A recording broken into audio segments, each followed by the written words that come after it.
IGESE é uma associação espírita sem fins lucrativos, que tem entre suas finalidades o estudo, a divulgação e a propagação do espiritismo, especialmente pelos meios virtuais. Estimular o progresso moral e espiritual do ser humano, levando-o a vivenciar o Evangelho de Jesus à luz da doutrina espírita codificada por Allan Kardec, é também o nosso objetivo. Para isso, o IGESE apresenta diariamente, ao vivo, estudos, entrevistas, palestras, realizadas com a participação de estudiosos do Espiritismo, oferecendo assim conteúdo de qualidade e com fidelidade doutrinária, além de possibilitar a participação e interação com o público, que pode ali colocar as suas dúvidas, as suas opiniões acerca do assunto tratado. Conheça mais sobre o nosso trabalho visitando o canal do IGESE no YouTube. Se inscreva, ative o sininho para as notificações que você receberá todos os conteúdos por nós produzidos. Curta a nossa página no Facebook e nos siga também no Instagram. Curta, compartilhe os vídeos e nos ajude assim a propagar a mensagem do bem. Ama e espera. Uma mensagem de Cruz e Souza pela psicografia de Chico Xavier. Emudece o teu pranto.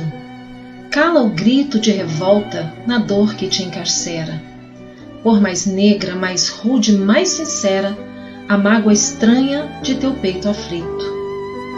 Em toda a terra, a lágrima e o conflito, ruínas do mundo que se desespera. Ama e sofre, trabalha e persevera na esperança de paz e de infinito. Peregrino de campo atormentado, rompe os elos e as trevas do passado, fita a luz do porvir resplandecente. Muito além do terrível sorvedouro, nas estradas liriais de acanto e louro, o sol do amor refulge eternamente.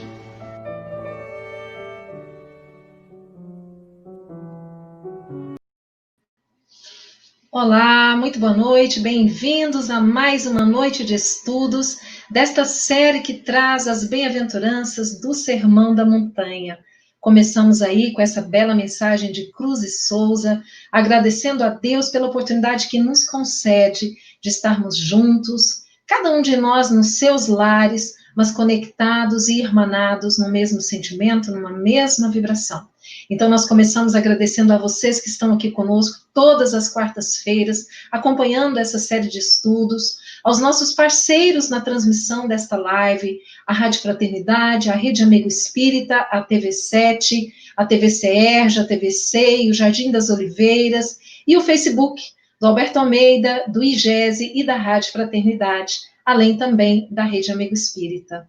Muito obrigada a cada um de vocês. Como vocês sabem, nós temos esses convidados especiais que desenvolvem o estudo conosco aqui todas as quartas-feiras, e nós chamamos agora a nossa querida Jussara. Jussara, bem-vinda, boa noite. Olá, boa noite, Ivana, boa noite a todos que têm nos acompanhado nessa jornada incrível das bem-aventuranças. É uma alegria estarmos aqui mais essa semana para realizarmos este nosso trabalho. Que bom, e também o nosso querido Alberto Almeida, boa noite, bem-vindo. Boa noite, querido, estamos juntos novamente, com muita alegria. Então, pessoal, vocês já sabem que nós começamos com uma breve introdução, inicialmente com Jussara, depois com Alberto, e na sequência nós abrimos para as perguntas, as dúvidas que vocês tenham, e vocês podem ir colocando aí no chat, tá bom? Então, sem mais delongas, nós vamos passar a palavra para a Jussara e iniciarmos o nosso estudo. Estamos quase no final da nossa jornada, ainda temos mais uma semana, mas vamos aproveitar muito, porque as temáticas, né, da bem-aventurança, os versículos que vamos estar analisando nessas 2 semanas são muito importantes e fazem muito parte da nossa jornada, do nosso caminho espiritual. Hoje nós estaremos vendo, então, estudando, bem-aventurados sois vós quando vos injuriarem e perseguirem, e mentindo disserem todo mal contra vós por causa de mim. Então, como nós falamos na semana passada, nós nos lembramos, então, só para dar uma recapitulação, que as 7 primeiras bem-aventuranças acabam sendo um convites para nos tornarmos virtuosos, e essas 2 últimas, né, na verdade, elas são mais, assim, promessas para aqueles que se fazem virtuosos, né, representa, assim, um coroamento. E como nós estamos falando hoje a respeito do que é seguir a Jesus, do que é seguir Jesus como modelo e guia, o caminho da verdade e da vida, compreendendo que no momento em que nós estaremos nos empenhando para realizar mais esse trabalho interior e realmente causar um impacto também na comunidade em que nós vivemos, nós sofreremos, sem dúvida alguma, injúrias, perseguições, mentiras. Então, para ilustrar o nosso trabalho hoje, para nós nos lembrarmos do que é nós continuarmos e seguirmos e persistirmos, mesmo quando o mundo não está a nosso favor de uma certa forma, quando nós ainda estamos, por causa da inferioridade reinante, quando nós ainda estamos lutando contra nós mesmos, contra as nossas próprias imperfeições, nós vamos falar um pouquinho, então, sobre o exemplo de Kardec, de Allan Kardec.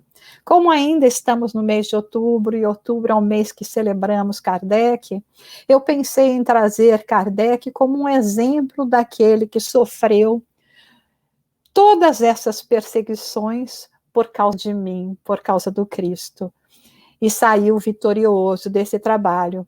E Kardec, nós nos lembramos que ele, quando ele começou no seu trabalho, nas suas pesquisas, vendo e verificando as comunicações que chegavam, e muitas dessas comunicações acabavam apontando o Kardec como sendo, assim, uma pessoa que tinha uma missão a desempenhar. Os próprios colegas da época que participavam dessas sessões, né, que nós nem chamamos de espírita, porque não eram ainda sessões espíritas, né, mas que participavam dessas sessões com Kardec, começaram a colocar Kardec como se Kardec fosse realmente, né, um missionário, e enfim, naquela época, Kardec começando, não que ele tivesse qualquer problema em se dedicar e fazer o trabalho para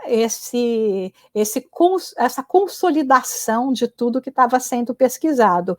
Mas ele estava muito desconfortável com aquela situação de que poderia levá-lo até uma certa vaidade. E então ele acaba, em uma dessas sessões espíritas, que aconteceu no ano de 1856, né, na casa com a médium, né, Aline, ela recebeu a comunicação de um espírito que se manifestou e disse que seu nome era o Espírito Verdade.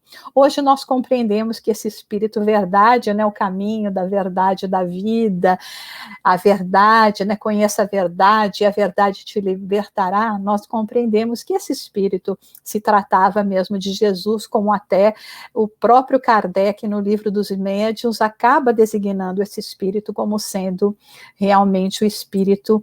Ele usa essa terminologia para designar Jesus como sendo o Espírito Verdade. E aí ele pergunta para esse Espírito se realmente aquilo que estavam falando dele não era apenas uma prova para o seu amor próprio, no que esse Espírito diz que não, que na verdade ele confirmava que ele realmente tinha uma missão, mas que ele não deveria se esquecer que ele poderia triunfar como ele poderia falir.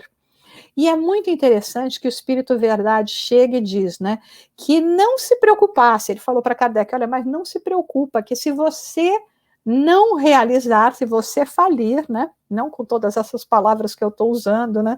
Esses espíritos assim nobres, bom, no caso de um espírito puro, eles se comunicam de uma maneira muito mais direta, né? Muito mais, com menos prolixidade, como nós utilizamos. Disse a ele o seguinte, que se ele não fosse bem-sucedido, que outra pessoa o substituiria, porque os desígnios de Deus não ficam somente assentados na cabeça de um homem só. Por isso, ele, inclusive, diz a Kardec para nem comentar sobre sua missão, porque seria a forma de ele a fazer malograr. E até porque dizer que naquele ponto que Kardec era um missionário não era o correto, porque ele ainda não tinha realizado nada, não tinha feito nenhuma obra. E acaba dizendo para Kardec o seguinte: se você cumprir realmente com os seus compromissos, as pessoas vão saber reconhecê-lo cedo ou tarde, visto que é pelos frutos que se verifica a qualidade da árvore.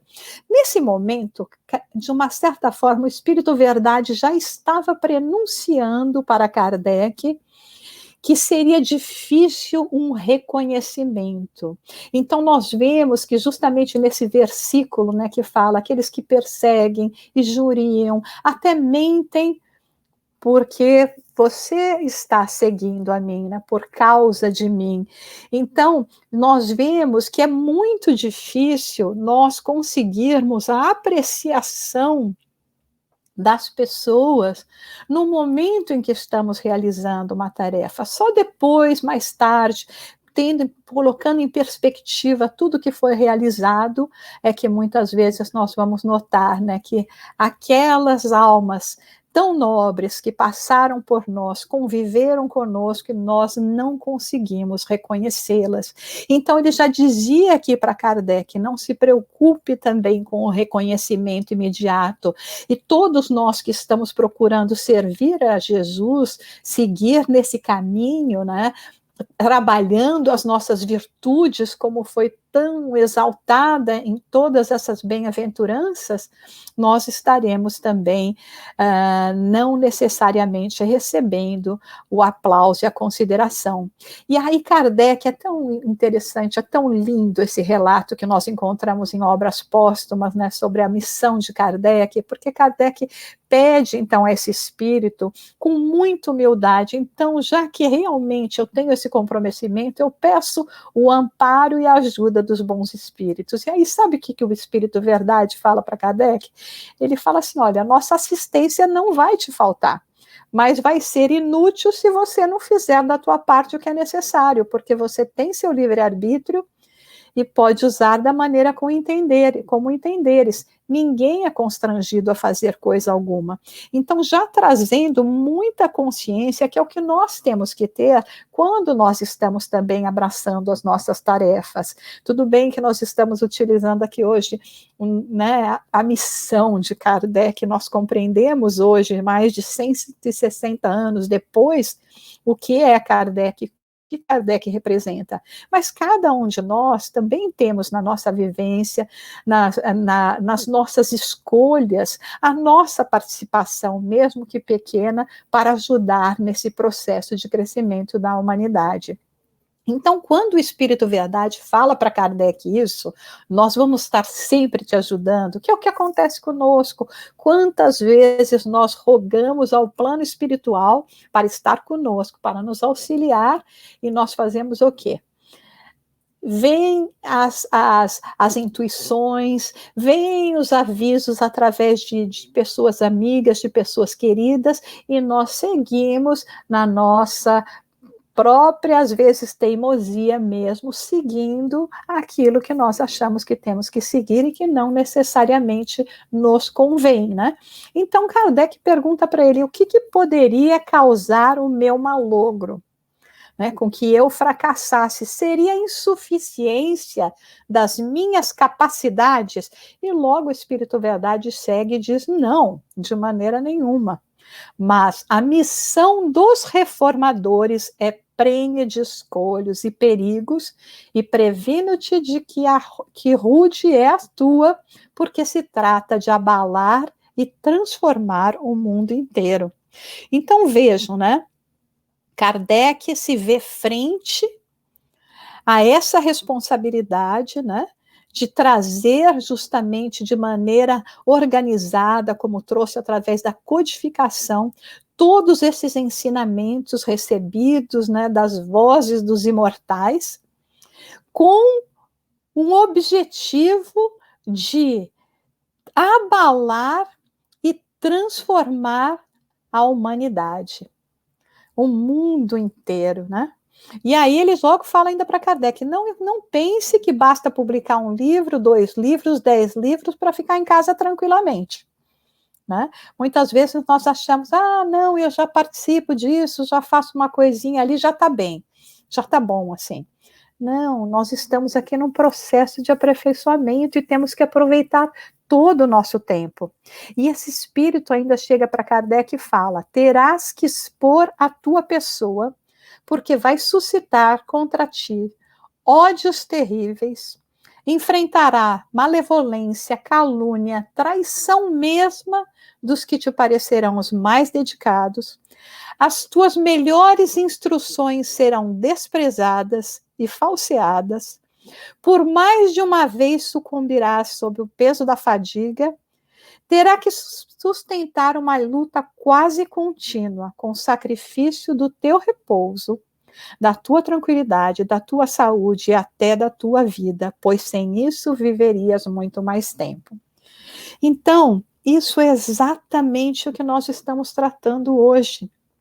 Kardec sofrendo as perseguições, sofrendo a inveja, a calúnia, as mentiras, vendo as suas instruções falseadas, porque veio para trabalhar pela verdade. E aí o Espírito Verdade ainda fala para ele o seguinte, se não fosse isso, você até viveria mais. Então imaginem a situação em que Kardec se encontrava. Às vezes eu gosto de pensar, se esse espírito aparecesse para nós e fosse falar isso exatamente como ele disse para Kardec, qual teria sido a nossa reação? Né? Ele, inclusive, fala para Kardec, não pense que você foi escolhido, inclusive, por causa da sua inteligência.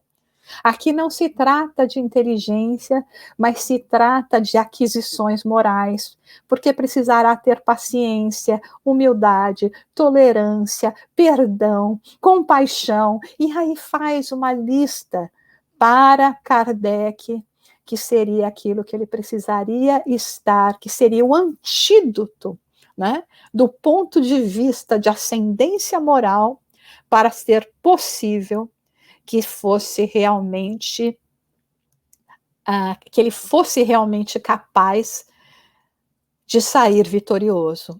Então agora nós compreendemos porque na bem-aventurança Jesus começa com a ideia básica, né, com a proposição básica, que é a humildade de nós nos reconhecermos ainda como espíritos necessitados, como espíritos que estamos aqui para realizar um aprendizado, para reformular as nossas ideias, né? Então, e vai através das outras, né, trazendo e construindo esse caminho, pavimentando este caminho, para que possamos, através dessas conquistas morais, realmente nos tornando virtuosos, conseguirmos, então, realizar essa continuidade que é aqueles serem os eleitos daqueles que sofrem injúria, perseguição, mentira, por causa de Jesus, por causa da verdade que Jesus nos traz.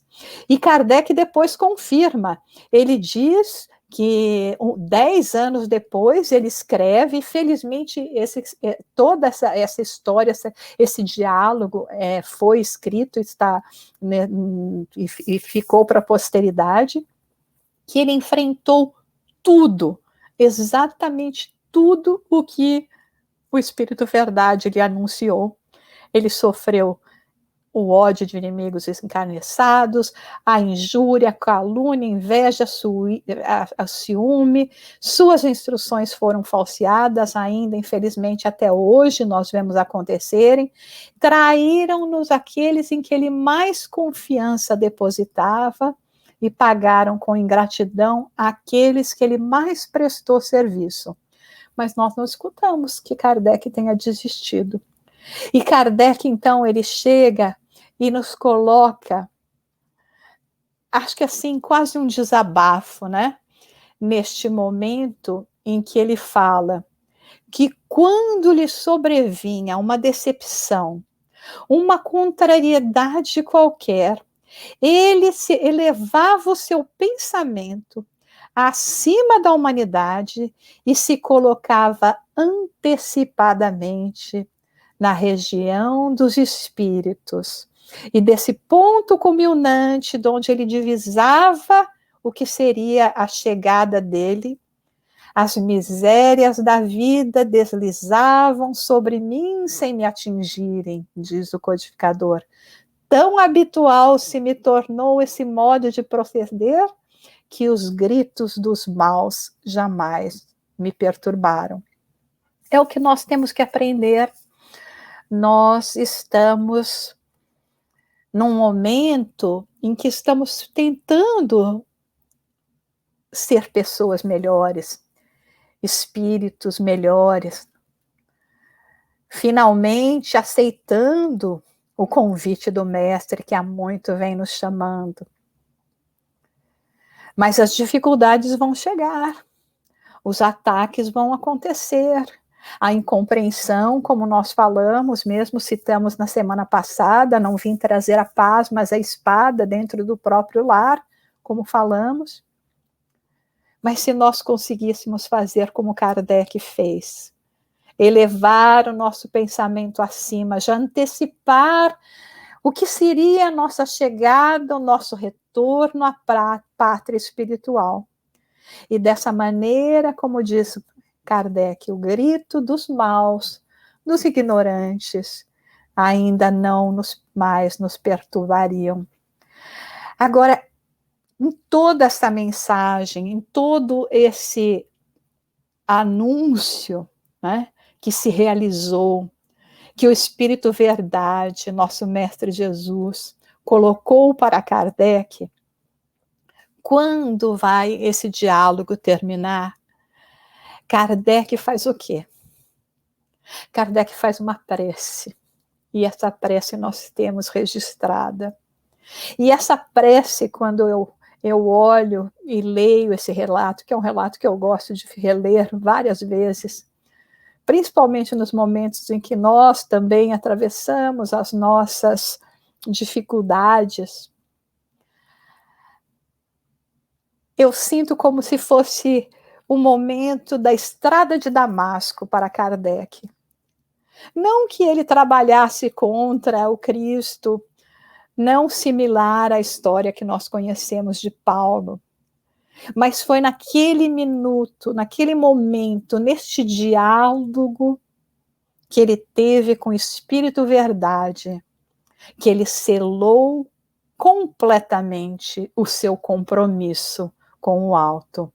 E aí ele termina dizendo o seguinte: Senhor, pois que te dignaste lançar os olhos sobre mim, para cumprimento dos teus desígnios, faça-se a tua vontade. Está nas tuas mãos a minha vida. Dispõe do teu servo. Reconheço a minha fraqueza diante de tão grande tarefa. A minha boa vontade não desfalecerá. As forças, porém, talvez me traiam. Supre a minha deficiência. Dá-me as forças físicas e morais que me forem necessárias. Ampara-me nos momentos difíceis e com teu auxílio e dos teus celestes mensageiros, tudo envidarei para corresponder aos teus desígnios. E assim Kardec termina esse seu diálogo com Jesus. E nos deixa uma lição que servirá para a eternidade.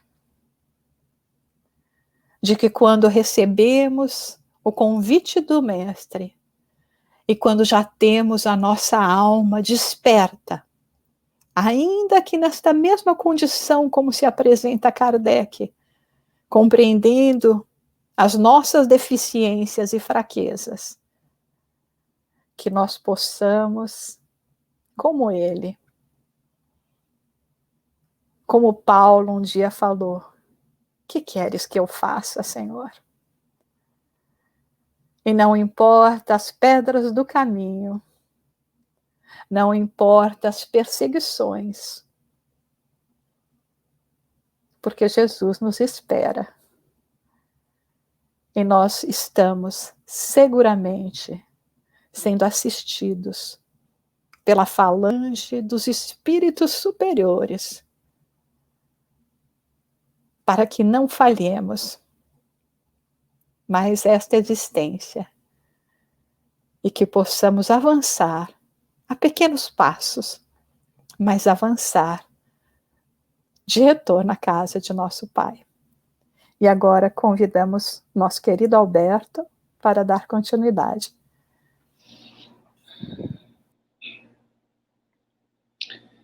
Queridos amigos, na medida em que Kardec é trazido pela nossa companheira Jussara, nós fazemos uma combinação de experiências que nos servem de exemplo, buscando no cristianismo nascente os momentos em que, efetivamente, a perseguição iniciou, desde os primórdios, das primeiras horas, até os tempos em que o codificador nos trouxe a doutrina espírita e segue-se ao longo dos séculos até os dias atuais aos cristãos de todos os matizes. A casa estava bem abarrotada de gente quando a figura de Estevão, ladeado por 2 outros discípulos, subiram um estrado improvisado por pedras, naquele barracão de feições paupérrimas, para fazer a fala. Mas naquela noite estava a figura de Saulo, representante máximo do que podia efetivamente traduzir o sumo sacerdote. Não obstante não o fosse, ele era a representação do Sinédrio, visitando aquele espaço que ficou conhecido como a Casa do Caminho.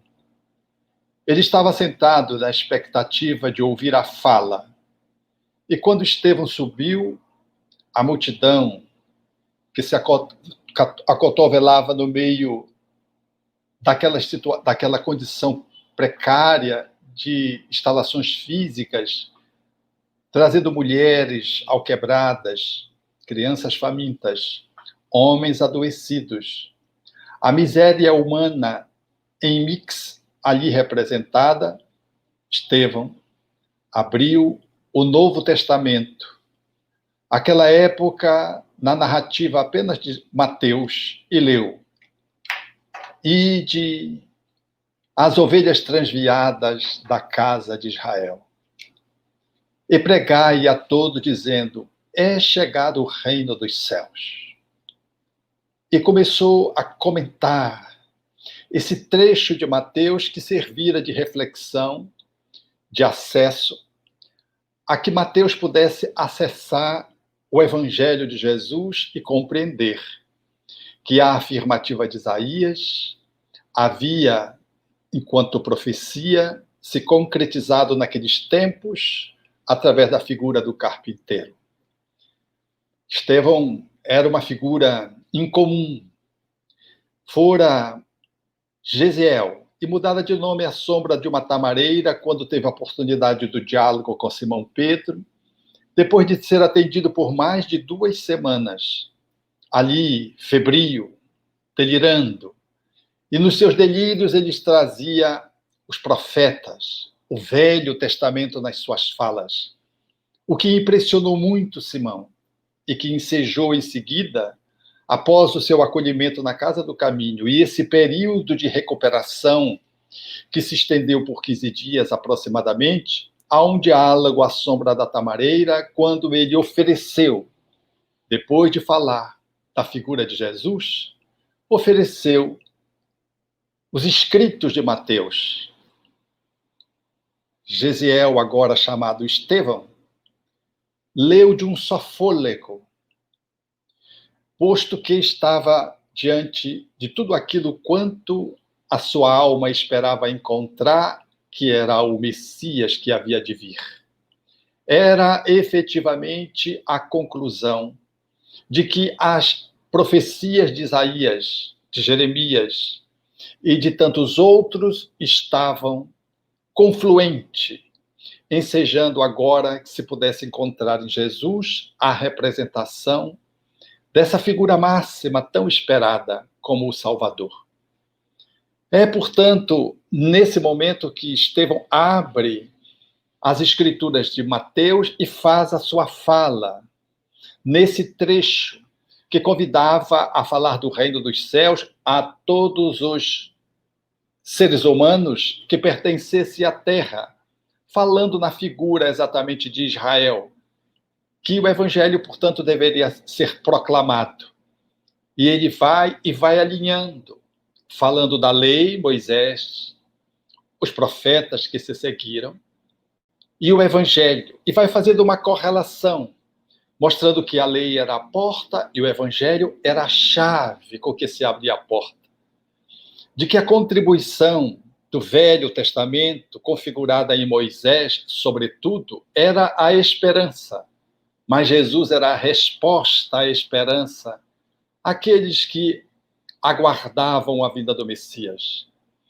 De que Moisés foi um condutor, mas de que Jesus era o Salvador. De que com Moisés todos nós éramos servos, mas com Jesus nós estávamos guindados à posição de filhos de Deus. De que se esperava o Senhor dos Exércitos, que deveria proclamar Israel sobre todas as outras nações. Mas de que Jesus era o sublime peregrino que haveria de morrer na cruz. De que a nação mosaica, israelita da época, que Israel de então representava a terra inteira, e o seu reino deveria se espraiar, e os seus discípulos deveriam ver de todos os quadrantes. De que Moisés trouxera a lei humana, mas de que o evangelho era o seu divino complemento. De que os profetas eram os mordomos fiéis, mas Jesus era o Senhor de toda a vinha. De que Moisés falara do amor a Deus, mas Jesus proclamava o amor uns aos outros, tal como nós deveríamos nos amar. Era uma fala brilhante que ele conclui, assinalando, portanto, numa certa medida, a superioridade do Evangelho. Saulo, sentado, vendo a admiração total, percebendo a riqueza com que a fala de Estevão comunicava e quanto sensibilizava a todos, e percebendo bem a diferença entre a lei e o evangelho, ameaçando o judaísmo dominante, revolta-se dentro de si mesmo. E, não obstante a misteriosa fala bela de Estevão, ele percebia que havia uma ameaça ao farisaísmo dominante.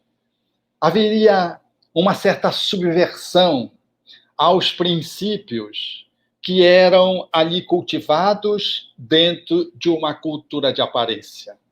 De que era, numa certa medida, uma certa arranhadura aos princípios invioláveis da raça. De que a proposta de Estevão era revolucionária. Ele levanta-se, então, colérico, e faz uma exclamação num debate que deveria se alongar. Mas ele começa apenas dizendo que, ainda bem, que ele foi um simples carpinteiro. Ao que a figura de Estevão, tomando a ironia de Saulo, afirma de forma categórica: que bom que ele foi um carpinteiro. Porque assim nós jamais poderíamos ficar sem lar. Jesus é o lar que acolhe-nos a todos, para que não percamos em nenhum momento a esperança e nem a certeza da felicidade. Para que não ficássemos ao léu nas tempestades humanas e para que não ficássemos subjugados aos raciocínios quiméricos que volta-se apenas para os cálculos da inteligência em detrimento do sentimento do coração. Saulo, percebendo a riqueza com que Estevão tomava a expressão irônica de que Jesus era um simples carpinteiro que morreu na cruz, agora entrevendo no diálogo estabelecido de que ele não conseguira se sobrepor, ele continua na tentativa de estabelecer a continuidade da discussão quando Estevão começa a descer ali, daquele espaço improvisado onde ele falava como se fosse de uma tribuna humilde. E Saulo diz: eu protesto e reivindico que continuemos a arenga. E Estevão, sereno se manteve e disse: eu aprendi com Jesus que deve-se dar a César o que é de César e a Deus o que é de Deus. O que é de Jesus eu já ofereci enquanto evangelho. Ademais, são questionamentos que sugerem um debate apenas numa discussão estéril. E Jesus nos ensinou que deveríamos ficar longe do fermento. Ademais, há muito trabalho para ser exercido. E continuou seguindo. Saulo aborda mais uma vez e tenta proclamá-lo para o debate, chamá-lo a atenção para o debate, e como ele não dá a menor trela para Saulo, continua seguindo na direção da multidão que se acotovelava sentada nos bancos improvisados, ele diz: o sinédrio há de te fazer, entretanto, que tu possas refletir e parar, há de te chamar a atenção. Estevão volta-se para Saulo e diz: o sinédrio tem 1000 modos de me fazer chorar, mas não lhe reconheço autoridade para me fazer deixar amar Jesus. E que segue.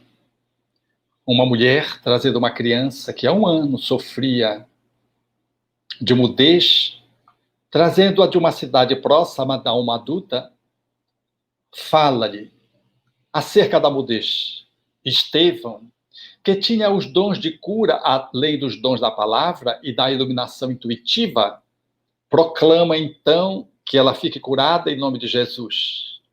E a menina fala, e jogam-se aos pés para agradecer ao discípulo.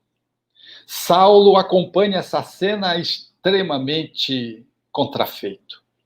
Era, em verdade, uma cura que se expressava à sua frente e que o mais irritava, porque depois da teoria vinha a prática. A própria estrutura já era um chamado à caridade que se expressava naquele momento. Ele sai decidido a estabelecer aquilo que deveria ser uma perseguição implacável. Estevão se nega a ir ao sinédrio, mas em função das regras políticas da época e religiosas da época, o sinédrio, depois das perseguições, o leva para um julgamento. O julgamento seria também no espaço público. Era um espaço público, porém, nenhum mendigo, nenhum sofredor, nenhum marginal social teve acesso.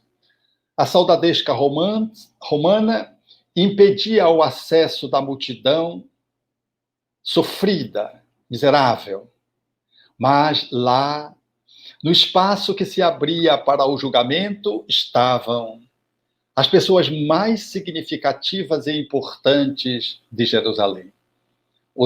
A aristocracia, as representações das sinagogas, os fariseus mais requintados, os patrícios romanos, enfim, o sinédrio, todos estavam ali representados numa manifestação aparentemente pública, mas que estava totalmente inclinada para um julgamento arbitrário, infeliz.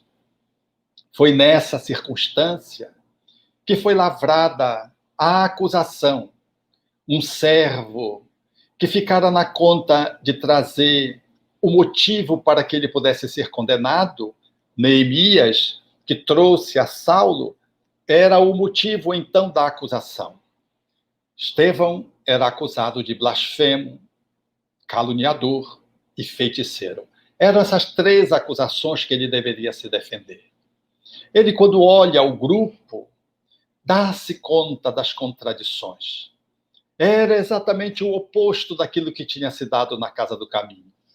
Saulo achava que deveria vencê-lo naquela circunstância, porque o ambiente lhe era inteiramente favorável. E no primeiro encontro, naturalmente, que Estevão levou a melhor. Agora era um traço, por assim dizer, de vingança que deveria se estabelecer. Estava atravessado dentro do doutor da lei de Tarso, Saulo, a possibilidade agora da vindita. Foi nessa circunstância que ele lavra a acusação e a palavra é concedida a Estevão. Estevão, guardando a mesma serenidade daqueles que estão conectados com Jesus, começa a falar, na sequência da acusação, sobre ser blasfemo, de ter estabelecido blasfêmias. E ele diz, a multidão que se acotovelava agora na intenção de incriminá-lo. E ele fala de que ele venera a lei de Moisés, que são as sagradas escrituras, mas de que ele considerava o evangelho como seu divino complemento. De que todos os profetas e Moisés era o trabalho humano, mas de que Jesus trazia o salário de Deus. De que Moisés revelava a justiça e o Cristo trazia o amor vivo e permanente. De que Jesus era o Salvador, o Messias prometido. O alarido, à medida em que ele estabeleceu essa fala de que Jesus era o Messias, se entrefez de forma a poder ser ensurdecedora. Quando fez uma nova pausa, ele seguiu para abordar a questão da calúnia. E ele diz então que Israel é a humanidade inteira. E de que ele não desdenhava de Moisés, mas ele não podia deixar de proclamar a superioridade de Jesus Cristo. Os gritos novamente se fazem. E ele se segue, após a pausa, para o último item, que era a feitiçaria.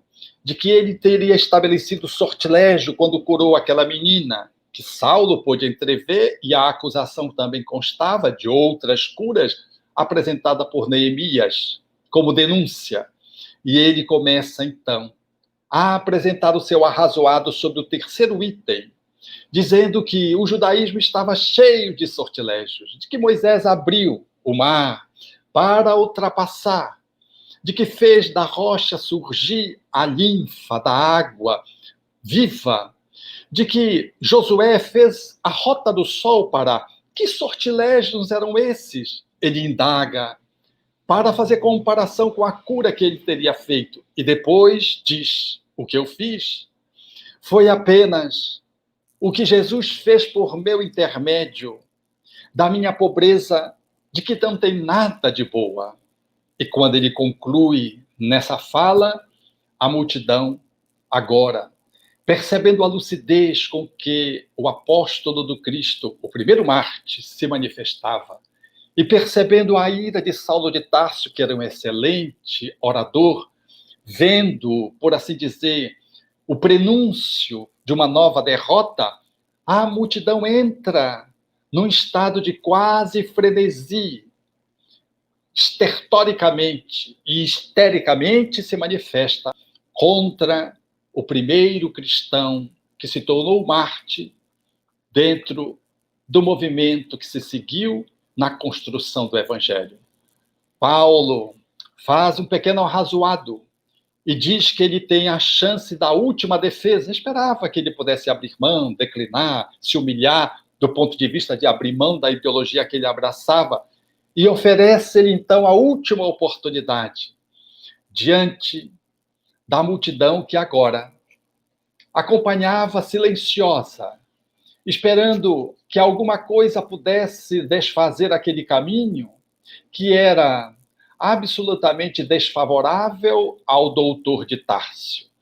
E diante da gritaria, diante do estupor com que a multidão se manifestava, diante de tudo aquilo que representava uma ameaça de linchamento naquela hora, Saulo vai e pede, dá a chance de que ele possa declinar de tudo quanto havia dito, de que ele, portanto, se retrate.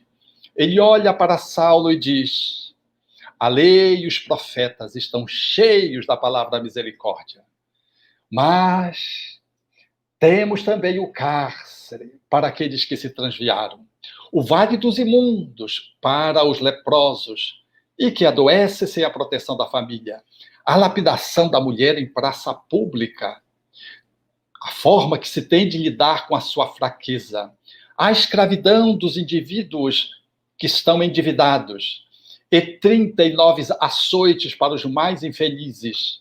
Onde está a misericórdia?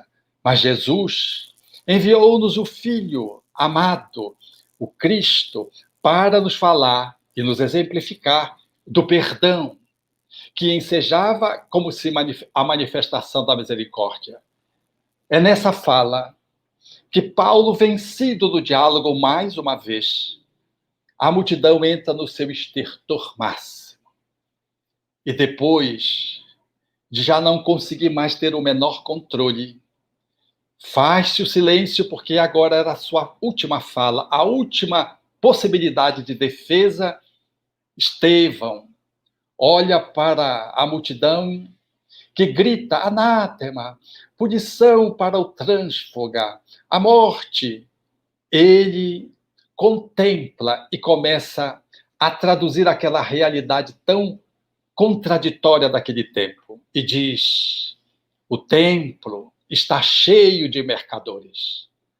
A sinagoga é um assunto que envolve interesses mundanos. As células farisaicas, falando aos fariseus que estavam ali no apupo, são vespeiros em função dos seus interesses mesquinhos. O luxo das vossas túnicas assombram. Os vossos desperdícios espantam, porque afora dos muros, as pessoas à sombra morrem de fome. Moisés e o profeta são guardados enquanto fé apenas nos lábios e não no coração, no bolso e não na atitude. Ouvis, mas não viveis. E quando ele faz esse arrazoado e vai construindo outras falas, Paulo, vendo que era impossível se contrapor contra aquele homem, fez o que nós fazemos quando perseguimos os cristãos. Ou a ideia de alguém que se contrapõe à nossa e é nobre, avançou para ele, já não tendo mais como discutir, porque estava vencido do diálogo. A retórica era impossível vencer aquele discípulo, porque estava com a verdade, assim, proclamando e argumentando, e vai e soca-lhe. E quando ele bate Estevão cai. Estevão lembra do pai, que sem conhecer Jesus, morreu sem reagir. E ele, que conhecia Jesus, deveria dar mostras de fidelidade muito maior do que a que o pai deu, porque só conhecia Moisés. E não reage. Isso mais ainda transforma Saulo num surto de raiva.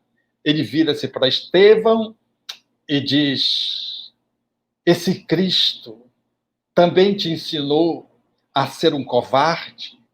És da escola da indignidade? E Estevão, na sua última frase, para como que golpear com amor a agressividade febril de Saulo, diz-lhe: a paz difere da violência, tanto quanto a força do Cristo difere da vossa. Saulo perdido, tresloucado por ter mais uma vez sido derrotado num ambiente que lhe era todo favorável, vai ao sumo sacerdote e pede permissão para o apedrejamento imediato. Mas Gamaliel, o doutor da lei ponderado, percebendo que o seu pupilo tinha sido vencido e estava no impulso da perseguição que deveria culminar com um assassinato injusto, porque o diálogo foi franco, as palavras poderiam ser examinadas com mais tranquilidade, e de que Saulo estava reagindo passionalmente, pede que se adie e tempera o linchamento que deveria ser, naquele momento, segundo Saulo e segundo a multidão, e convence de que o Sinédrio deveria tomar atitudes de forma repressiva e que Estevão não seria apedrejado naquele momento, sentenciado, lixado naquele momento, e é nessa circunstância que se trava, que se congela o momento de execução do primeiro mártir, que só se daria depois, quando Saulo conseguiria o êxito de matar o corpo, mas não matar a alma. E que depois dessa extrema perseguição, esse ato máximo, que nos serve de exemplo para aqueles que vivemos nesses dias, ou que experimentamos a agressividade, ora na posição de um Estevão, ora na posição de um Saulo, de que efetivamente a vinculação com o Cristo nos leva sempre a defendermos uma ideia que exige sacrifício, renúncia. Porque perseguição, calúnia, malversação, intriga, tudo isso pode se estabelecer. Acusações de blasfêmia, acusações de sortilégios, porque o Espiritismo propõe, às vezes, intervenções e os espíritos podem promover algumas curas. Tudo isso pode ser acusado hoje, o movimento cristão ou um outro movimento que possa expressar a vitória de Jesus sobre a dimensão humana agressiva, limitada, empobrecida, do self sobre o ego, do Cristo interno sobre Mamon reagindo. É nessa circunstância que se encerra aí esse exemplo máximo que Paulo Estevão nos trouxe através da psicografia de Francisco Cândido Xavier, da lavra de Emmanuel, filtrando o pensamento de Paulo de Tarso, para nos deixar o exemplo máximo de que ser cristão é estar sempre em luta consigo mesmo para vencer-se, porque diante da agressão que necessariamente vem de fora, seja na calúnia, seja da expressão da agressão física, seja até da morte, qual aconteceu ao longo da história, os cristãos deveriam manter consciência de que seriam bem-aventurados se conseguissem manter fidelidade ao seu ideal, de que jamais gozaríamos do conforto, tal como Kardec, ao seu tempo, anunciado pelo Espírito de Verdade, podia experimentar e testemunhar 10 anos depois. Tal como Chico Xavier, mais próximo de nós, que viveu todas as agruras, todas as perseguições religiosas, perseguições de outros credos, de diversos credos religiosos, traições de companheiros que estavam ao seu lado, que experimentou deserções de parceiros de trabalho, que depois passaram a falar mal dele, e de que até hoje é perseguido, muito embora tenha deixado uma marca de cristianismo na Terra, cuja repetição é muito difícil se ver alguém como ele fazer o que ele fez.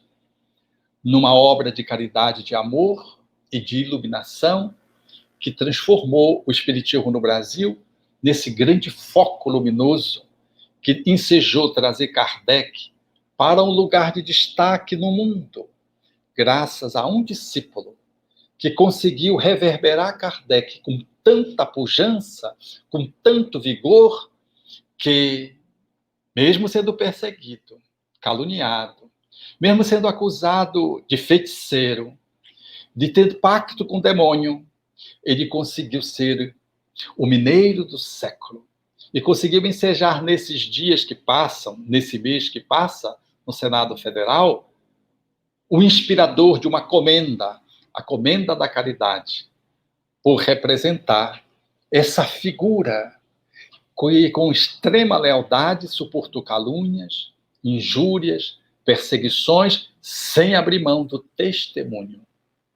Um exemplo de bom exemplo, que vem até os nossos dias, do cristianismo nascente, passando por Kardec, a Francisco Cândido Xavier no nosso país, e mais próximo de nós, do ponto de vista da contemporaneidade, nos inspirando para que não abramos mão das nossas renúncias, dos pequenos sacrifícios, dos devotamentos que a vida vai nos ensejar fazer diante daqueles que se contrapõem à luz, no corpo e fora do corpo, de que cada agressão, cada calúnia, cada injustiça são galardões que nos são fixados, através dos quais nós conseguimos o nosso processo iluminativo.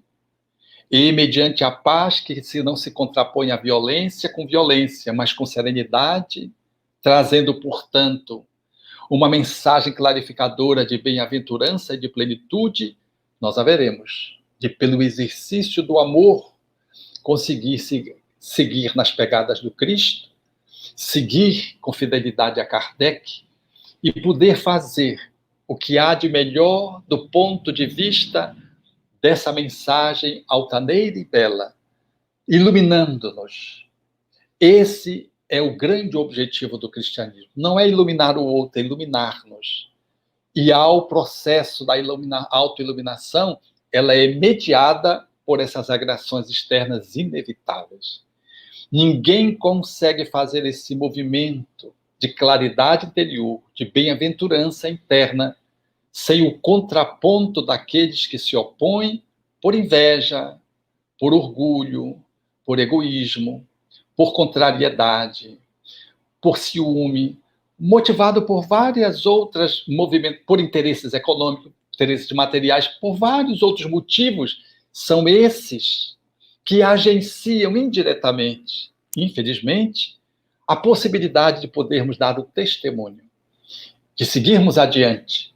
Porque hoje, talvez, nós sejamos convidados a replicar Estevão, que replicou Jesus, mas um dia nós já replicamos os sacerdotes que crucificaram Jesus e o Saulo que apedrejou Estevão. Sejamos, portanto, aqueles que, mudando de posição, assumamos a posição dos filhos de Deus, dos cristãos da última hora, e, fazendo a nossa entrega ao Cristo interno, conectado com Jesus externo, possamos viver a bem-aventurança de sermos perseguidos, injuriados e, às vezes, caluniados, e, às vezes, pior do que isso, sermos linchados do ponto de vista moral, do ponto de vista social, ou do ponto de vista físico, mais excepcionalmente. Mas é possível também. É melhor sofrer a injustiça do que cometê-la. E nessa posição, ainda tenhamos força para poder rogar perdão àqueles que nos agridem, orar por eles e, quiçá, fazer como fez Estevão em relação a Saulo no seu tempo, quando se dirigia à sua irmã Abigail, que o acompanhava ali nas vascas da morte, vendo o irmão morrer, noiva de Saulo, e dizer-se: Saulo, serve a Moisés com tanta lealdade quando conhecer Jesus. Ele o fará com muito mais inteireza. Seja, portanto, a nossa hora, a hora do nosso testemunho.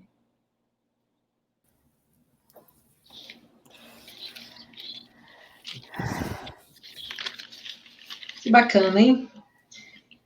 Vamos começar então. O Daniel tem uma pergunta aqui que eu quero passar para a Jussara. Olha só, o Daniel diz, Jussara, qual conselho ao cônjuge espírita injuriado por seu par, o reprimindo por pensar que vai à reunião espírita motivado pela presença de alguém lá e não por causa da doutrina espírita? Então, né, Daniel, nesse nosso caminho agora de redenção, vamos chamar assim, nós estamos passando por muitos resgates, né?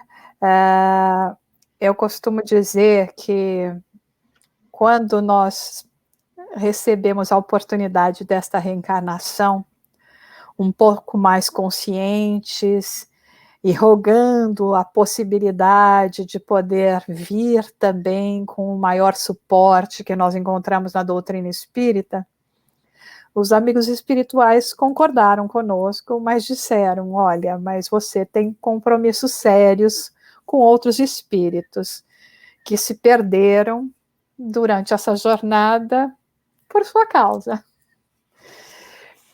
E nós falamos, não, tudo bem, eu dou conta, agora que eu já sei, agora que eu vou ter esse suporte adicional, né, com essa compreensão. E chega o momento em que nós nos deparamos com este resgate. E resgate que eu digo aqui não é no sentido de a gente entender que nós, sabe, tem que pagar, não, eu estou dizendo de realmente resgatar almas que nós mesmos fizemos perder. Mas ainda na nossa imperfeição, na nossa pouca possibilidade, quando chegamos aqui, o véu do esquecimento, e as coisas se nos apresentam, nossa vontade, ela sem dúvida alguma, nosso desejo de fazer isso fraqueja. E não compreendemos muitas vezes por que estamos sofrendo essas situações como essa que você colocou. Não compreendemos que, inclusive, por trás destes seres que são amados para nós, ainda que possam nos causar essas dificuldades, esses empecilhos, também muitas vezes podem estar sendo manipulados, orientados pelos que eu costumo dizer, os amiguinhos espirituais que não querem que nós avancemos e utilizam-se deles que se encontram mais vulneráveis à possibilidade de comunicação e atuação para nos agredir, para diminuir a nossa vontade, para nos fazer achar que nós não vamos conseguir dar conta. Então, quando nós enfrentamos essas dificuldades, nós temos que seguir por aquilo que a gente acha que é o correto, né? Eu me lembro mesmo em casa, né? Lá em casa eu tenho mais 2 irmãos, né? E só minha mãe e eu que éramos as espíritas desde sempre, né? Mas já há um tempinho atrás, né? A gente saía de casa para o centro espírita, meu pai virava e falava, lá vão as macumbeiras, né? Não tinha o menor entendimento, né? Então, sabe, continue, segue, tenha paciência, tolerância, porque já tiveram muita paciência e tolerância conosco também, né? Aguenta, inclusive sabendo que pode ser que ela esteja sendo apenas instrumento das trevas que não querem que nós avancemos e que está intuindo com esses pensamentos que não representam a realidade. Muito bem. Quer comentar, Alberto? Ok. Bom, então, Alberto, para você agora, a Cláudia Pavan, ela pergunta: por que desanimamos quando somos injustiçados? É falta de fé? Jesus aguentou firme sem fraqueza? Sem fraquejar? Seu som está bloqueado. Jesus não fraquejou porque ele era de um espírito de uma certa categoria que nós estamos muito longe de poder avaliar o seu quilate e, portanto, qualquer comparação nesse nível, ela vai ficar prejudicada. Mas o exemplo dele, do caminho, da natureza com que devemos poder responder às questões humanas, é isso que fez com que ele viesse ter conosco. Se exigirmos que sejamos igual a Jesus, nós vamos promover talvez uma violência dentro da gente. Mas também, se nós colocarmos Jesus como um parâmetro que é de tal modo distante que não nos compete, portanto, nem olhar para ele, aí a gente vai para a fuga da exemplificação com que ele nos deixou. Então, ele é o norte, ele é o roteiro, ele é o modelo. E cada um do seu jeito, no seu nível evolutivo, no seu estado de consciência, faz um movimento possível para cada situação, através da qual os exemplos ficaram, para que a gente possa ir se identificando por natureza. É a natureza. É a natureza da misericórdia, então eu vou usar a misericórdia aqui como exemplo de Jesus para poder ir até onde eu posso ir. Foi a da pacificação, eu vou usar a natureza da pacificação que Jesus propôs para que eu possa, modelando em mim, fazer esse movimento de esforço. Então, nessa direção. Então, a injustiça e a justiça, portanto, elas estão nesse mesmo patamar. Nós vamos experimentar injustiças do ponto de vista humano, mas sabendo que não há injustiça do ponto de vista divino. Então, quando Jesus diz que os pardais que caem estão contabilizados, os fios de cabelo, ou as folhas da árvore, como diz o Corão, tudo isso dá a dimensão de que nada está fora da divindade. Como diz Emmanuel, Deus não se ausenta. Então, nós precisamos manter a serenidade dessa compreensão maior para poder fazer a nossa prospecção na direção. A direção tem que estar certa. Não precisamos ter a velocidade do Cristo, mas a direção precisa estar correta.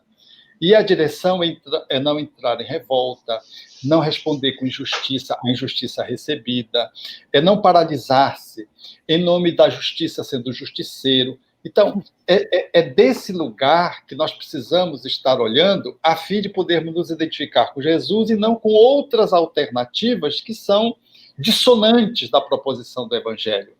Então, quando nós nos colocamos nesse lugar, o outro passa a ser olhado com um olhar diferente, porque a injustiça sempre é pior para o injusto, não para o injustiçado. Porque quando a gente se sente injustiçado, o que é que acontece? A gente se vitima. E quando a gente se vitima, a gente tende a olhar o predador, o justiceiro, o impiedoso, o cruel. Aí a gente olha para o outro, aí fica imobilizado, não faz nada. Fica choramingando a injustiça. Sem chancelar a crueldade do outro, o olhar é de que eu estou experimentando a necessidade de fazer um movimento, de como vou lidar com a injustiça, sendo justo, sendo fraterno, perdoando, sendo pacífico. É esse o pool de conteúdos que eu preciso estar olhando dentro de mim a partir de um ato externo que me suscite, portanto, um desfavorecimento na injustiça humana, porque, do ponto de vista divino, a justiça está posta sempre. Então, com esse olhar, eu saio desse lugar desconfortável de me sentir vitimado, passo a compreender que aquilo não é justo para o outro, de que o outro se compromete, de que é pior para o outro, e passo a assumir uma posição que é uma posição de mobilizar as minhas virtudes na direção daquele que está me agredindo, para poder mostrar aquilo que Jesus propôs, é a outra face. Foi justo ele ser esbofeteado? Não. O que é que ele fez? Virou outra face. Por que tu está me batendo? Perguntou para o soldado. Se eu fiz mal, me dá prova desse mal, mas se eu fiz bem, por que tu me bate? Então, sempre era outra face. Judas vem e entrega com um beijo. O que é que ele faz? Dá outra face. Aqui tu vieste, amigo. Então, a resposta às injustiças sempre são das bem-aventuranças que ele falou. Sempre Jesus traz esse pool de virtudes mesclados como resposta às atitudes injustas. Porque pretender não sofrer injustiça é se colocar fora do mundo, num deserto. Porque nós vivemos num mundo de contradição. E temos pendências também. Essas pendências nos levam a gente reencontrar alguns conteúdos que a gente proporcionou no passado e que vem como efeito eco nos alcançar num dado momento. Nessa linguagem popular de que a Terra é redonda, a coisa roda, roda e a gente vai e se conta com o que a gente fez. Então, encontrando uma injustiça, que mesmo que seja uma injustiça natural, uma tempestade, um terremoto, é uma injustiça de Deus, entre aspas, né? Mesmo não sendo proporcionada por alguém, por algo, nós não estamos sofrendo injustiça. E em qualquer circunstância, nós somos chamados a agirmos com esse olhar da bem-aventurança. E se for alguém, com mais ainda, porque alguém está se comprometendo e indiretamente, sem que fosse necessário, está me ajudando a que eu me desenvolva, a que eu me quite com o passado. Até do ponto de vista mais egoístico, eu precisava exercer as bem-aventuranças. Ainda nesse ponto de vista matemático da equação bem humana, isso, ainda assim nós éramos chamados a não reagir, mas a agir calcado em cima das bem-aventuranças. Então, se você está sendo injustiçado, medite, você está tendo a oportunidade de avançar. Agora, se você está sendo injusto, cuidado, o que você dá para a vida volta. Nossa, é isso aí, né? Jussara, nós temos uma pergunta que está vindo do Facebook.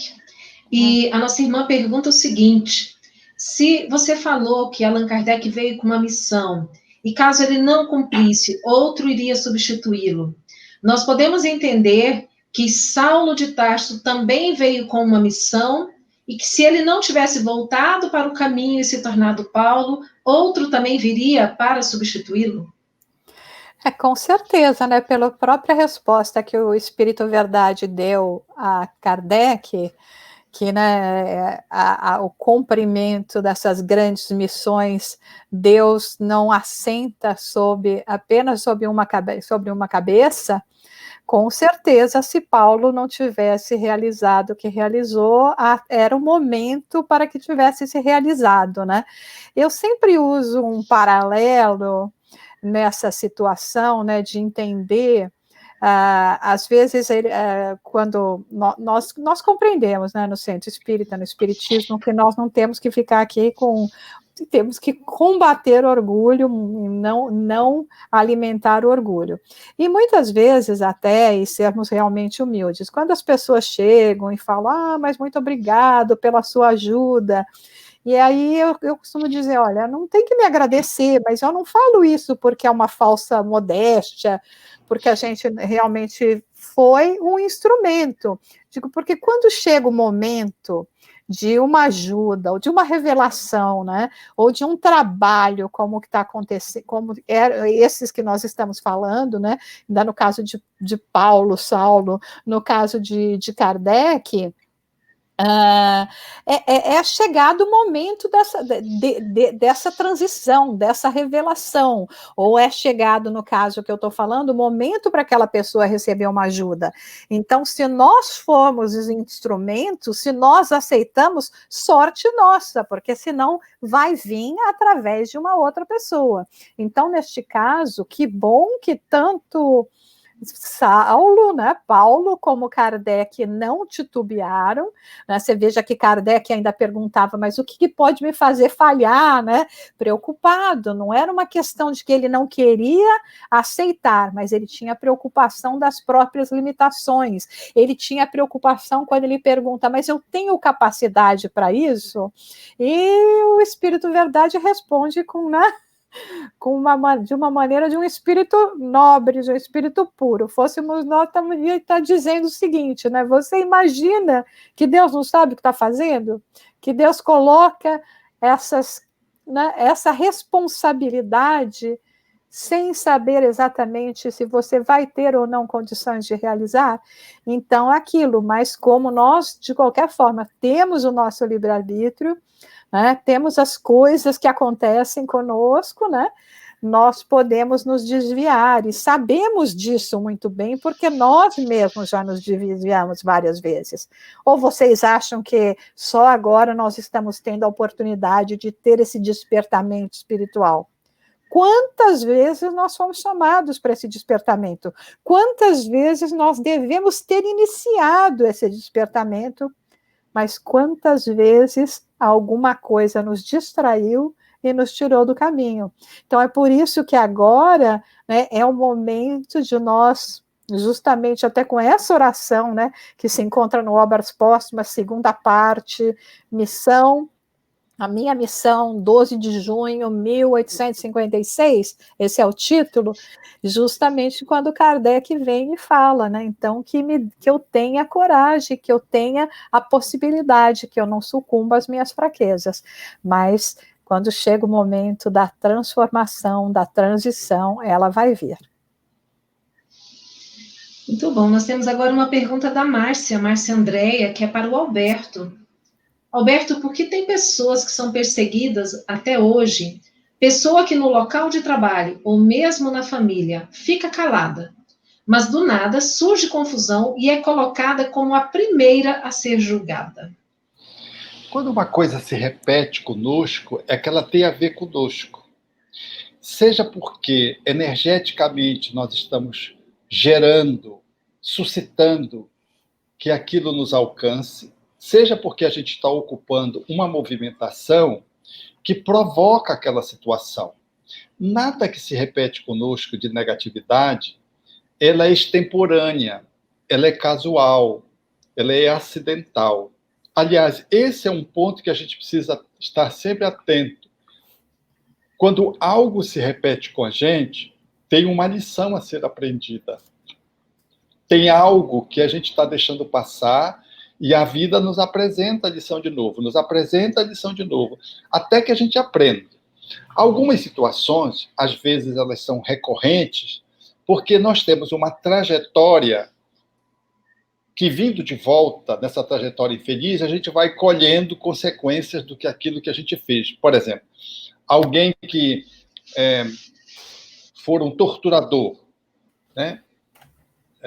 Em mais de uma vivência. Então, é natural que nessa existência, recorrentemente, ele traga dificuldades do ponto de vista, por exemplo, físico, aonde os tendões não seguram, aonde as alterações orgânicas, ósseas, fraturas possam se estabelecer, aonde espontaneamente a estrutura orgânica adoece. Né? Eu conheço pessoas desse tipo, por exemplo, que já fizeram mais de 20 cirurgias reparadoras. E é de se perguntar, mas por que 20 cirurgias reparadoras e ajusta tendão, e ajeita músculo, e ajeita? A gente vai ver, foi um torturador.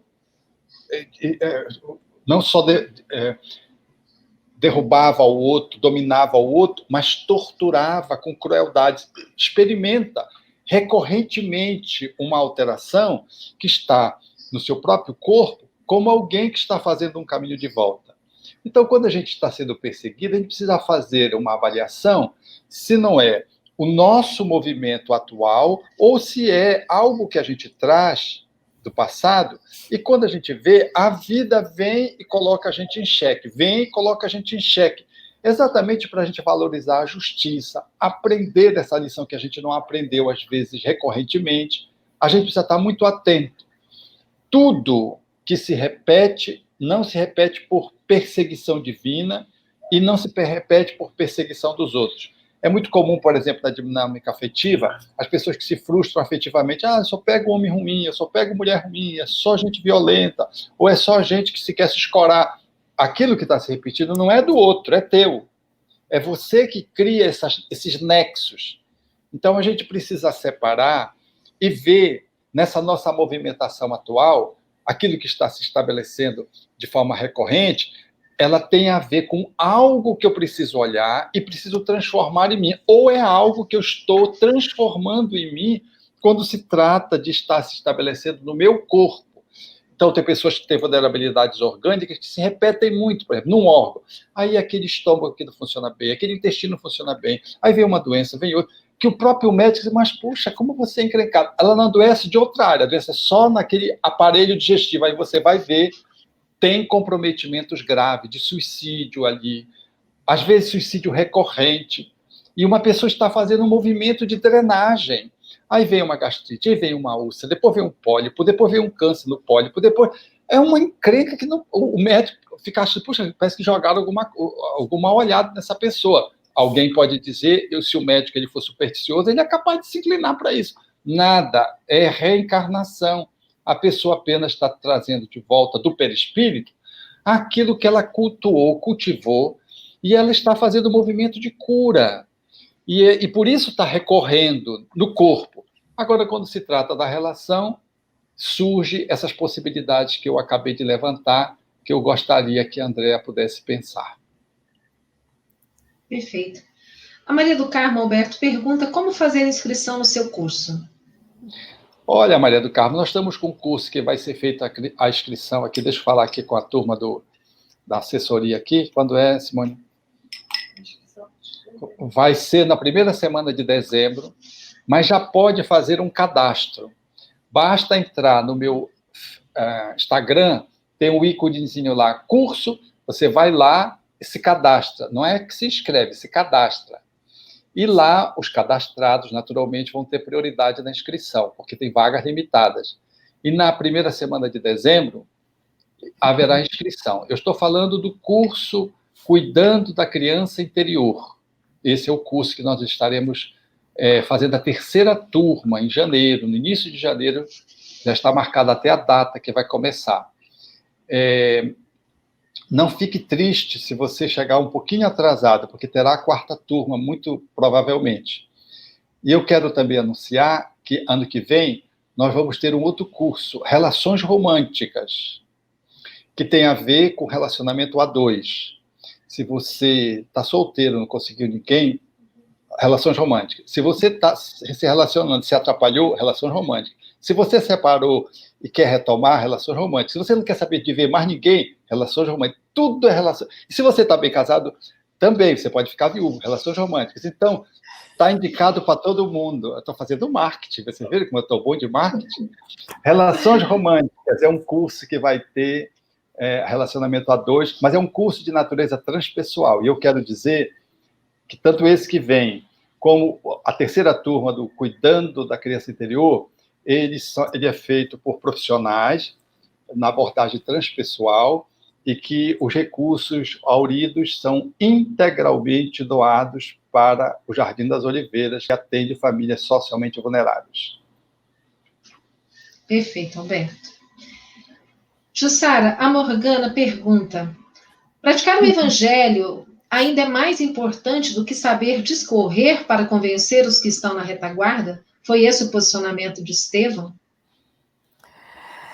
Na verdade, né, o evangelho, o que é, né? Como nós compreendemos da origem da palavra, é justamente a boa nova, né? São as novas anunciadas por Jesus, né, que veio nos trazer um outro entendimento, um outro horizonte, não somente a respeito da relação nossa para com Deus, mas também na nossa relação para com o próximo e da nossa relação conosco mesmo. Então, todo o nosso objetivo é justamente utilizar esse conhecimento, esse entendimento para essa nossa melhora de posicionamento conosco, com Deus e com o próximo. Então, é com uma visão prática, né? Por isso que eu sempre gosto de falar, né? O Espiritismo, ele vem atender às nossas questões práticas, não é simplesmente uma teoria. Então, quando nós estudamos o Espiritismo mesmo, começamos a compreender um pouco mais, né, dos valores ali contidos, nós vamos ver que ele é uma filosofia de vida para nós aplicarmos no nosso dia a dia. E, sem dúvida alguma, não é da nossa alçada e muito nem capacidade nós violentarmos consciências. Então, não adianta, às vezes, nós vemos isso acontecer com as pessoas mais amadas. Às vezes, é que nem diz, você não estabelece, não recebe uma crença por herança. Você pode até dizer, eu nasci numa família católica, numa família judia, protestante, mas você ter nascido numa família que professa uma determinada fé não significa que você tenha essa fé e nem que você tenha internalizado essa fé. Então, nós sabemos, por isso nós temos esse entendimento tão claro de que o conhecimento, acima de tudo, o entendimento do Evangelho, é para nós aplicarmos em nós mesmos. E quem sabe, aplicando em nós mesmos, mudando as nossas relações, né? O alto amor, o alto perdão, né? O amor ao próximo, o perdão ao próximo, nós estaremos, então, agindo, sendo exemplos, e esses exemplos chamando atenção, e com isso, inclusive, motivando a outras pessoas a tomarem os mesmos caminhos que nós tomamos. Mas, então, quando nós falamos de Estevão, nós vemos o Estevão até na fala que o Alberto falou, por exemplo, né? Quando ele chega no momento da sua morte, o que ele pensa de Saulo? Será que seria isso que nós estaríamos pensando? Nossa, mas esse moço, ou esse homem, né, é tão dedicado, é tão fiel, que quando ele for conhecer Jesus, ele vai ser fiel dessa maneira. Então, você veja, né, que é nunca violar a consciência, mas sempre ver a possibilidade, o germe que existe em cada um de nós, e que existe, sem dúvida alguma, em todos os nossos semelhantes, que está lá esperando para desabrochar e para realmente nos transformar em luz, né? Em capacidade, em amor, em sabedoria, para assim também trazermos uma outra realidade ao nosso mundo. É a boa nova vivendo dentro de nós. Muito bom. Pessoal, vocês sabem que esse, então, é o nosso 9º encontro. Na semana que vem, nós teremos aí o 10º episódio e último. Sei que está todo mundo lamentando, mas os nossos estudos, eles ficam gravados. Vocês podem buscar os canais que estão transmitindo, assistir tudo novamente. E eu quero aproveitar para fazer também um convite para o 10º e último episódio da série de estudos sobre as parábolas de Jesus. Nessa sexta-feira, depois de amanhã, às 21 horas, nós teremos aí o 10º e último episódio desta série. Mas, antes disso, às 17 horas, nós teremos o 9º episódio da série de estudos sobre o comportamento suicida na infância e na adolescência, conhecer para prevenir. Então, fica aí o convite, como vocês perceberam, né? Nós gostamos muito de estudar aqui no IGESE, nesse formato seriado, e agradecemos demais a todos vocês que estão aí todas as semanas acompanhando, vibrando conosco neste aprendizado. Nosso horário já está um pouco adiantado, então eu gostaria que o Alberto fizesse as suas últimas considerações. Quero dizer que a injustiça, a calúnia, a perseguição, quando chega para alguém motivada por uma dedicação a Jesus, esse já está marcado como Paulo, que também experimentou dores acerbas como Estevão, do mesmo jeito, em momentos diferentes, porque são vasos escolhidos na fala do Evangelho em relação a Paulo, por exemplo. De que, portanto, nós experimentamos esse lugar porque nós já avançamos algo e não só precisamos fazer o nosso processo de iluminação se ampliar, mas também precisamos dar uma contribuição de exemplo, de bom exemplo aos outros. De que se você estiver sendo objeto de algumas dessas ocorrências, agradeça a Deus muitas vezes. Não porque alguém está perseguindo você, caluniando você, machucando você, mas porque você já mereceu testemunhar o Cristo exercendo renúncia, devotamento e sacrifício. Você tem a chance de ser o bem-aventurado. Agradeça e siga as pegadas do Mestre, porque a cruz, ela foi um processo de libertação, de voo. Você está sendo convidado a voar. Obrigada, Alberto. Jussara? Então, nós gostaríamos mesmo de agradecer a inspiração dos amigos espirituais.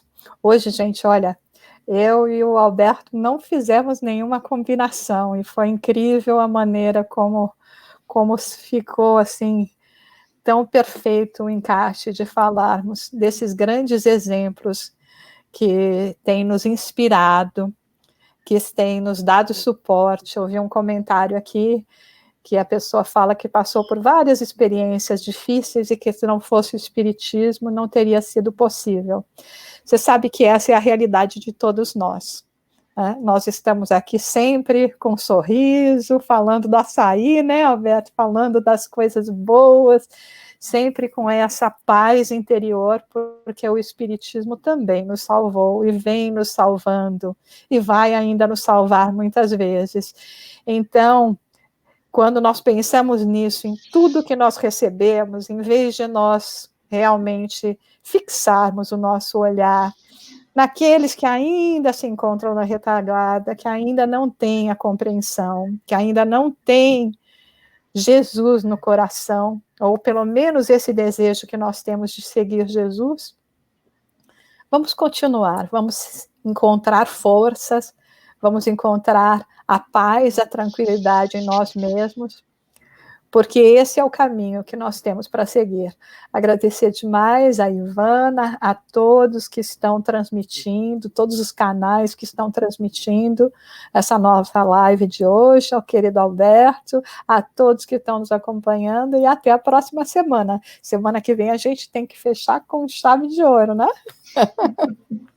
Com certeza, né? Com a presença de todos vocês conosco na próxima quarta-feira. Teremos aí, então, o nosso último episódio.